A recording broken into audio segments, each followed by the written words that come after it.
Hello students, आज के इस वीडियो में हम क्लास 11th के बायो का chapter number 18 body fluids and circulation का एक नया टॉपिक लिम्फ के बारे में पढ़ने वाले हैं।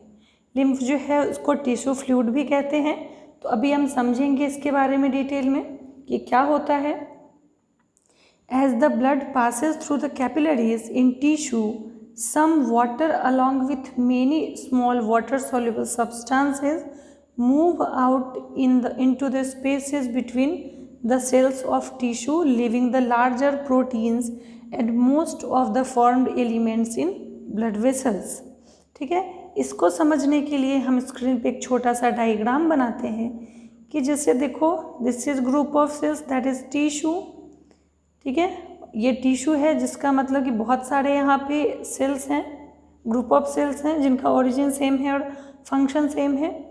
यहाँ पर एक पाइप आई जिसको कहते हैं आर्टेरी, और अगर ये आर्टेरी आई है तो ये ऑक्सीजनेटेड ब्लड लेके आएगी। तो एक आर्टेरी बहुत सारे सेल्स को, और ये आर्टेरी तो काफ़ी मोटी है, तो एक आर्टेरी बहुत सारे सेल्स को ऑक्सीजन नहीं दे पाएगी ये यहाँ पे। इसलिए क्या होता है कि यहाँ आने के बाद ये जो आर्टेरी है ये छोटे छोटे पाइप्स में डिवाइड हो जाते हैं, and this pipe is capillary. ठीक है, ये जो छोटे छोटे पाइप्स हैं इनको हम कहते हैं कैपिलरी। वही लिखा है कि as blood passes through the capillaries in tissue, जब ब्लड जो है टिश्यू के अंदर कैपिलरीज से जब पास करते हैं तो इसमें से कुछ वाटर जो है और वाटर सॉल्यूबल सब्सटेंसेस जो हैं वो यहाँ से लीक कर जाते हैं। ठीक है, वापस एक बार क्लियर डायग्राम बनाते हैं। जैसे कि ये हो गया सेल्स, इधर से आया आर्टेरी, इधर आके डिवाइड हो गया इस तरह से ब्रांच में, जिसको कि हम कह रहे हैं कैपिलरी। तो क्या होता है कि इस कैपिलरी में छोटे छोटे पोर्स प्रेजेंट होते हैं, और इस पोर के थ्रू कुछ अमाउंट में वाटर और वाटर सॉल्युबल सब्सटेंसेस जो हैं वो इस गैप में लीक हो जाते हैं।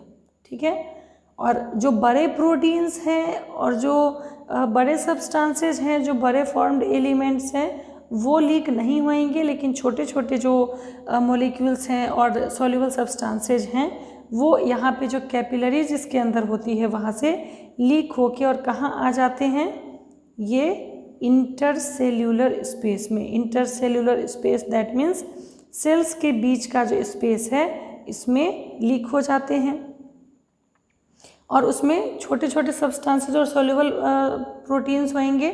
लार्जर प्रोटीन और फॉर्म्ड एलिमेंट्स जो है उसमें नहीं होते हैं।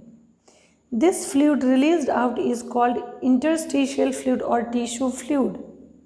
और ये जो फ्लूइड जो कि कैपिलरी के पोर्स से रिलीज होते हैं और हमारे इंटरसेलुलर स्पेसेस के अंदर आ जाते हैं उसको हम कहते हैं इंटरस्टिशियल फ्लूइड और tissue fluid.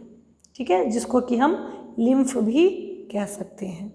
It has same material mineral distribution as that in plasma.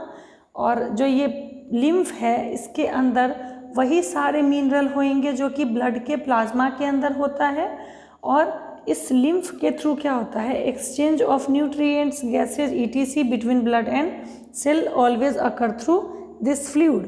और जो सेल और ब्लड के बीच में जो एक्सचेंज होता है न्यूट्रिएंट का और गैसेज का, वो इसी फ्लूइड यानी लिम्फ के थ्रू होता है। An elaborate network of vessels called lymphatic system collect this fluid and drain it back to the major vein। और एक पूरा नेटवर्क होता है उसी टिश्यू के अंदर पतले पाइप्स का, जिसको कि हम कहते हैं लिम्फेटिक सिस्टम। और वो पाइप क्या करता है, वापस से उस सारे टिश्यू फ्लूइड को, उस लिम्फ को रिकलेक्ट करके मेजर वेन में पोर कर देता है। ठीक है, एक बार वापस इसको हम समझेंगे कि देखो ये बहुत सारे सेल्स हो गए, यहाँ से आई आर्टेरी, आर्टेरी आई O2 वाला ब्लड लेके, ये हमारा टिश्यू है, आर्टेरी आई O2 वाला ब्लड लेके, और जब यहाँ पे ये कैपिलरीज में डिस्ट्रीब्यूट हुई तो छोटे छोटे पोर्स के थ्रू स्मॉलर मॉलिक्यूल्स और डिसॉल्व्ड सब्सटेंसेस जो है इसमें लीक हो गए, और वापस से जब ये बाहर निकलने लगता है तो ये सारे पाइप जो हैं कलेक्ट होके वेन बनाते हैं और इसमें वापस से पूरे नेटवर्क से कलेक्ट करके और लिम्फ जो है वापस से मेन वेसल में CO2 वाला ब्लड जो है आ जाता है मेन वेसल यानी वेन के अंदर। तो वही चीज़ कह रहा है, the fluid present in lymphatic system is called lymph. और लिम्फेटिक सिस्टम के अंदर जो फ्लूइड प्रेजेंट होता है उसको लिम्फ कहते हैं। Lymph is colourless fluid containing specialised lymphocytes which are responsible for immune responses in the body. देखो एक्चुअली होता क्या है कि हमारे जो ब्लड सेल्स होते हैं, ठीक है, जो ब्लड सेल्स होते हैं यानी कि RBC, WBC, तो जो हमारी RBC है उसकी साइज होती है बड़ी और जो कैपिलरीज है उसके पोर्स होते हैं छोटे। तो RBC जो है उस पोर के थ्रू नहीं निकल पाता है, WBC की साइज छोटी होती है तो कुछ WBC आ जाते हैं। तो यही रीज़न है कि लिम्फ जो है that is colourless fluid, because कि हमारे ब्लड का कलर रेड क्यों है, बिकॉज ऑफ RBC। तो RBC तो लीक कर नहीं पाता है बिकॉज कि इसका साइज तो बड़ा है, इसीलिए लिम्फ का कलर जो है वो कलरलेस होता है, रेड नहीं होता है। लेकिन जो WBC है, WBC का साइज जो है वो छोटा होता है तो WBC लीक कर जाता है, इसीलिए इम्यून रिस्पॉन्स में फैगोसाइटिक लिम्फोसाइट जो है वो WBC का टाइप है, वो जो है लिम्फ के अंदर आ जाता है और इसलिए उसका फंक्शन जो है वो इम्यून रिस्पॉन्स के अंदर होता है बिकॉज कि WBC आ जाता है। Lymph is also an important carrier of nutrients, hormones ETC। स्वाभाविक ऑब्वियस सी बात है कि जो लिम्फ है वो अगर इंटरस्टिशियल स्पेस में जाता है तो वहाँ से न्यूट्रिएंट हार्मोन को एब्जॉर्ब करके कैरी करता है। Fats are absorbed through lymph in the lacteal present in intestinal villi. हमारा जो स्मॉल इंटेस्टाइन होता है ना, हमारे स्मॉल इंटेस्टाइन के अंदर फिंगर लाइक प्रोजेक्शन होता है, ठीक है, जिसको कि हम कहते हैं विलाई। और इस विलाई के अंदर जो ब्लड वेसल्स जाते हैं उसको ही हम कहते हैं लैक्टीशियल।